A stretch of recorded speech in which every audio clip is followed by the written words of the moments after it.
राजा, अब मैं ये कह रहा था कि ये जो चीजें हो रही हैं, दुनिया में भी आ रहा है कि इस तरह के लोग अगर बन गए, उनको 4-4 बार 6-6 बार प्राइम मिनिस्टर बन रहे हैं, उसके लिए वो रेफरेंडम था। उस रेफरेंडम में एक खराब चीज जो प्रफुल्ल जी ने कही है, जो ये है कि पाकिस्तान से बहुत नजदीकियां बढ़ गई हैं। पाकिस्तान से बहुत से इनके डोमेस्टिक, पाकिस्तान के ऑफिशियल्स और डिप्लोमेट्स के लिए वीसा फ्री हो गया है। बांग्लादेश में आना जाना वीसा फ्री है। क्या भारत के लिए ये भी एक हमारी, जो जिसको प्रोफेसर शशि भी कह रहे हैं कि हमारी एक फॉरेन अफेयर्स विदेश नीति की कमजोरी है, हार नहीं बोलूंगा, लेकिन एक गलत नीति की वजह से हमने दो ऐसे लोग जिनका आपस में, जो एक दूसरे के शत्रु देश थे, बहुत बहुत कत्लेआम किया था पाकिस्तान ने बांग्लादेश में, आज हमने अपनी बेवकूफी और अपने खराब सिर्फ कुछ चुनाव के चक्कर में उन लोगों को फिर से जबरदस्ती मित्र बना दिया है। क्या कह रहा है साहब, और ओवरऑल जो ये अभी चुनाव हुआ उसके बारे में? रेफरेंडम वाले सवाल पे तो बहुत गौर करना चाहिए, क्योंकि इससे हम भारत और पाकिस्तान, बांग्लादेश दोनों के रूलिंग क्लास के बारे में कुछ समझ सकते हैं।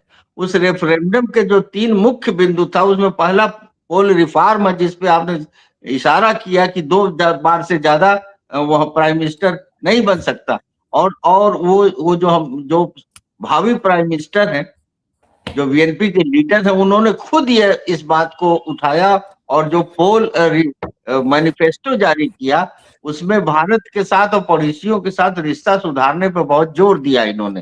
तो अब वो बीएनपी नहीं है जो शेख हसीना से मुकाबला करती थी और भारत का पिट्ठू उनको बताती थी।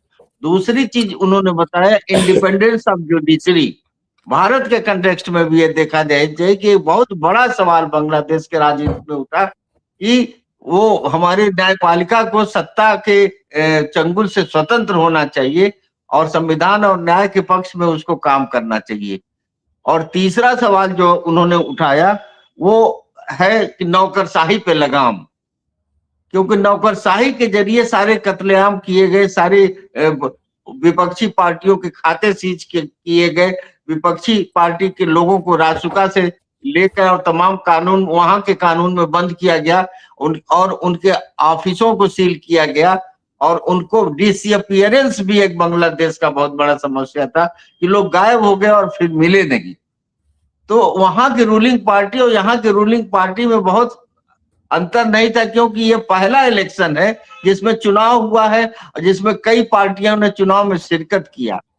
2004 के बाद खास तौर पे जो बड़ी पार्टी थी, मेन अपोजिशन पार्टी थी, बांग्लादेश नेशनलिस्ट पार्टी और जमात इस्लामी, ये लोग चुनाव में भाग ही नहीं ले रहे थे कि वो कह रहे थे कि चुनाव आयोग से लेकर सारी ब्यूरोक्रेसी और जुडिशरी इनके हाथ में है, आर्मी का चीफ इनका रिश्तेदार है, हमारे चुनाव लड़ने का कोई मतलब नहीं। और एक तरफा चुनाव शेख हसीना जीत रही थी और बहुत भयानक अंकुश उन्होंने विपक्ष पे लगाया हुआ था।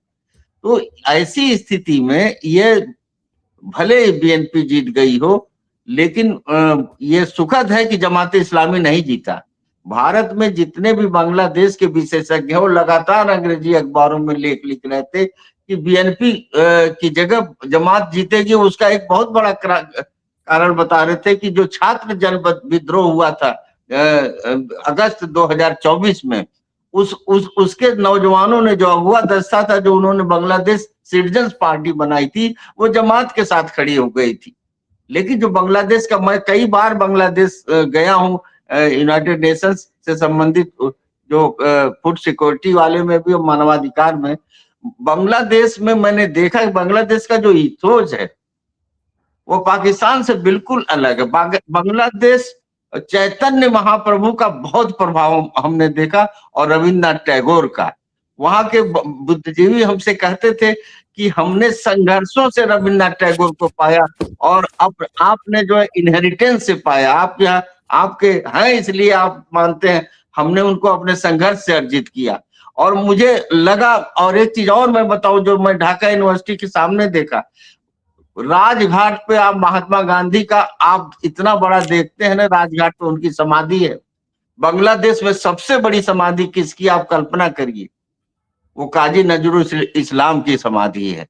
सबसे बड़ी समाधि, न कोई साधु, न संत, न कोई नेता, न कोई फकीर, एक कवि की समाधि बांग्लादेश में सबसे बड़ी समाधि, जो क्रांति का कवि था।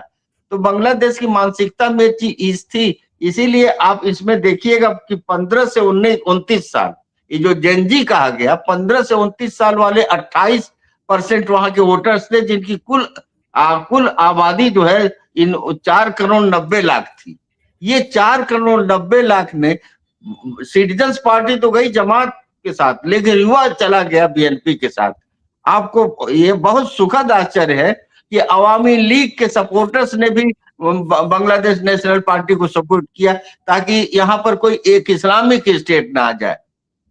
हिंदू पॉपुलेशन 8% उन्होंने किया, बौद्ध पॉपुलेशन किया, और क्रिश्चियंस ने बीएनपी को, बीएनपी एक डेमोक्रेटिक चेहरे के साथ आई, और खूबसूरती एक बीएनपी का लीडरशिप चेंज हो गया। बीएनपी जो जनरल जियाउर रहमान के समय में या खालिदा जी के समय में स्टाउंच एंटी इंडिया और प्रो इस्लामिक भाषा का प्रयोग करती थी, ये जो 18 साल ये लंदन में रह के आए हैं, लंदन में रह के उन्होंने जो डेमोक्रेसी के तमाम सिस्टम को देखा, इनके जब से आया खालिदा जिया के लड़का जब से आया, एक भी शब्द उन्होंने उग्रवाद का, आक्रामकता का, ये सारी चीजें नहीं मिली। और दूसरी चीज ये है कि बांग्लादेश एक ऐसा देश है जहां महिलाओं की आबादी पुरुषों से ज्यादा है। 51% महिलाएं, जमात इस्लामी ने वही इस्लामिक शरिया कानून लागू करेंगे, महिलाओं को घर में रहना है, उनको नौकरी करने की कोई जरूरत नहीं, उनको खेल से लेकर फिल्मों में कोई जाने की जरूरत नहीं। इससे बांग्लादेश की महिलाओं में बड़ा जबरदस्त रिएक्शन हुआ, और वो 51% महिलाएं और 24% जेनजी ने पूरा सिनेरियो बदल दिया। नहीं, सारे विशेषज्ञ कह रहे थे कि वहां पर जमात इस्लामी एक तरफा जीत रही है, क्योंकि अक्टूबर क्रांति के बाद, वहां अगस्त क्रांति के बाद, वहां इस्लामिक जमात इस्लामी एक पार्टी थी जो वहां सक्रिय थी। जहां तक शेख हसीना की बात है सर, एक पक्ष और शेख हसीना के लिए, शेख हसीना बंगबंधु की बेटी है और भारत से उनके बहुत ही भावुक रिश्ते हैं। बांग्लादेश एक देश है और पश्चिम बंगाल एक प्रदेश है। पश्चिम बंगाल की करोड़ों आबादी है, और पश्चिम बंगाल की बहुत बड़ी आबादी बांग्लादेश से हम शरणार्थी होकर विभाजन के बाद आए, 71 के बाद आए। तो ये जो इमोशनल रिश्ता है भाषा का, संस्कृति का, ये रविंद्रनाथ टैगोर और काजी नजरुल इस्लाम का, इसके परंपरा में शेख मुजीब को लोग देखते हैं, जियाउर रहमान और खालिदा जिया को नहीं देखते। और इसलिए सरकार पे हमेशा भारी दबाव रहेगा। इस मसला ये नहीं कि वहां शासन कौन करेगा और कौन शेख हसीना को वापस मांगा, कि शेख हसीना को वापस न किया जाए, क्योंकि ऐसे में तुरंत फांसियां हो जाती है, तुरंत एग्जीक्यूट कर देते। दूसरी चीज जो एसाइलम लॉ है, एसाइलम लॉ भी इस बात की इजाजत नहीं देता कि आप इस तरह से हेड ऑफ स्टेट को या पूर्व प्रधानमंत्रियों को या पॉलिटिकल प्रिजनर्स को उस राष्ट्र को सौंप दें जिसमें उसके एंटी गवर्नमेंट, भारत उसका सिग्नेटरी है यूनाइटेड नेशंस एसाइलम लॉ का, तो वो अभी इजाजत नहीं देता कि आप वहां के हेड ऑफ द स्टेट की इच्छा पूर्ति के लिए आप शेख हसीना को सौंप दें। और जो लोग इस सन 71 के मुक्ति युद्ध को देखे हैं वो जानते हैं कि वहां की जमात इस्लामी ये वही पार्टी है जो बांग्लादेश, जो पाकिस्तानी फौजों के साथ रजाकार की भूमिका में हिंदुओं का कत्लेआम कर रही थी, बुद्धिजीवियों का और मुक्ति वाहिनी के सिपाहियों का, उनके परिवार का कत्लेआम कर रही थी, और दुनिया का सबसे बड़ा रेप इन लोगों ने घटित किया था बांग्लादेश की सरजमीन को। तो ये सारी स्थितियां जिसमें शेख हसीना मेरे ख्याल से इस देश में रहेंगी, लेकिन वो नहीं रहेंगे।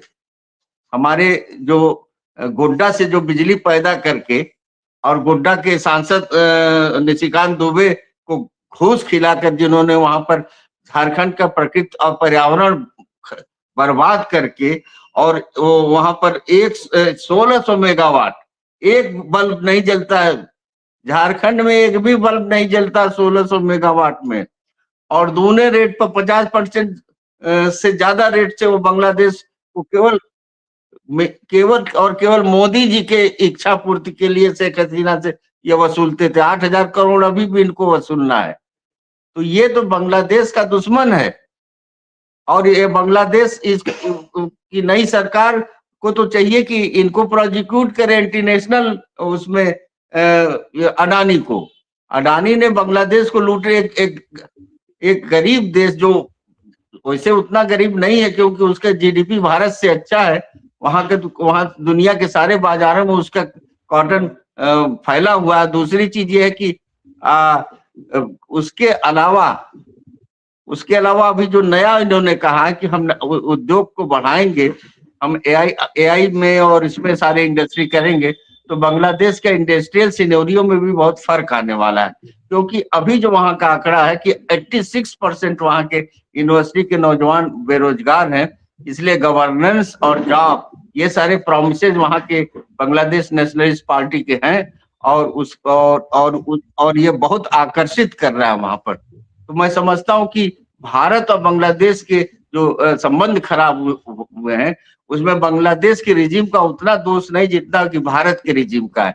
भारत ने वहां एंटी चलाया, मुस्तफिजुर रहमान को जिस तरह से कलकत्ता नाइट राइडर से निकाला गया यहाँ के कथावाचकों और साधुओं संतों के कारण, वह बांग्लादेश की अस्मिता और सम्मान पर बहुत बड़ा चोट था। अब बांग्लादेशियों ने उसे बहुत बुरा माना और आज आलम यह है कि बांग्लादेश जो हमारा पैदा किया हुआ शिशु था, आज वहां पर पाकिस्तानी आर्मी के जनरल वहां के आर्मी को ट्रेनिंग दे रहे हैं। और वो यूनुस जो अमेरिका का पपेट था जिसने अभी तक शासन किया, वह सीधे सीधे भारत विरोधी वक्तव्य दे रहा था। तो बांग्लादेश उतना भारत विरोधी कभी नहीं रहा जितना मोदी जी ने भारत को बांग्लादेश विरोधी बताया। और एक खेल में एक हमारा दोस्त था जो आईसीसी में आंख मूंद कर भारत को वोट करता था, उसको आपने 12-2 से उसको निकलवा दिया वो आईसीसी वर्ल्ड कप से। अब अपनी दादागिरी वहां दिखाकर आईसीसी में चूंकि 80% फाइनेंसेस आपके हैं, तो खेल में भी आपने दोस्त खोया, पॉलिटिक्स में भी हमने एक पड़ोसी खोया और हमारे लिए ये शुभ नहीं है। ये जो हमारा दोस्त है वो पाकिस्तान का दोस्त बन गया और हमारा दुश्मन बन गया। तो आने वाले समय में जो इंटरनेशनल डिप्लोमेसी होगी, खास तौर पे जो नया प्राइम मिनिस्टर बांग्लादेश का चुना जा रहा है, वो बहुत वाइब्रेंट किस्म का यूथ चुना जा रहा है। सन 65 में उसका जन्म हुआ है। तो मैं समझता हूँ कि भारत के प्रति उसका एक सकारात्मक रवैया रहेगा जो उसके पोल मैनिफेस्टो का भी हिस्सा है। जी।